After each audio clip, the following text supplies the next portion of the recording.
മലയാറ്റൂരിൽ ആളൊഴിഞ്ഞ സ്ഥലത്തെ പറമ്പിൽ നിന്നും വിദ്യാർത്ഥിനിയുടെ മൃതദേഹം കണ്ടെത്തിയ സംഭവം കൊലപാതകം തന്നെയാണെന്ന് പോലീസ് ഉറപ്പിച്ചു.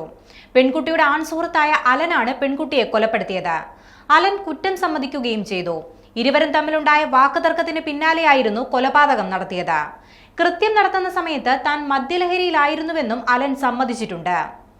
ഈ മാസം 6-ാം തീയതിയാണ് ബാംഗ്ലൂരിൽ ഏവിയേഷൻ വിദ്യാർത്ഥിനിയായിരുന്ന ചിത്രപ്രിയയെ കാണാതായത്. പിന്നാലെ മാതാപിതാക്കൾ നൽകിയ പരാതിയുടെ അടിസ്ഥാനത്തിൽ പോലീസ് തിരച്ചിൽ ആരംഭിച്ചിരുന്നു. തുടർന്ന് ചിത്രപ്രിയയുടെ മൃതദേഹം ഇന്നലെ ഉച്ചയ്ക്കാണ് റോഡരികിലെ ഒഴിഞ്ഞ പറമ്പിൽ നിന്നും കണ്ടെത്തിയത്.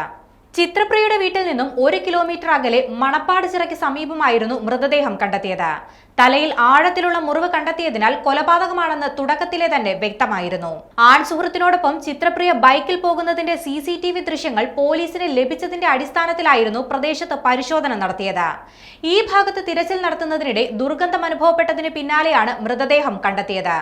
മൃതദേഹത്തിന് 3 ദിവസത്തോളം പഴക്കമുണ്ടെന്നാണ് വിലയിരുത്തൽ. ബാംഗ്ലൂരിൽ വിദ്യാർത്ഥിനിയായ ചിത്രപ്രിയ അവധിക്കായി നാട്ടിലെത്തിയപ്പോഴായിരുന്നു കാണാതായത്. 4 ദിവസങ്ങൾക്ക് ശേഷമാണ് ഇന്നലെ മൃതദേഹം കണ്ടെത്തിയത്.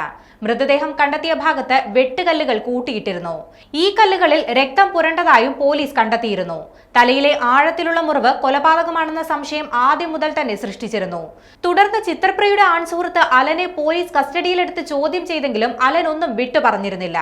എന്നാൽ ഇന്നലെ മൃതദേഹം കണ്ടെത്തിയതിന് പിന്നാലെ അലനെ പോലീസ് വീണ്ടും വിളിപ്പിച്ച് ചോദ്യം ചെയ്തിരുന്നു. ഇതിന് പിന്നാലെയാണ് അലൻ കുറ്റം സമ്മതിച്ചത്.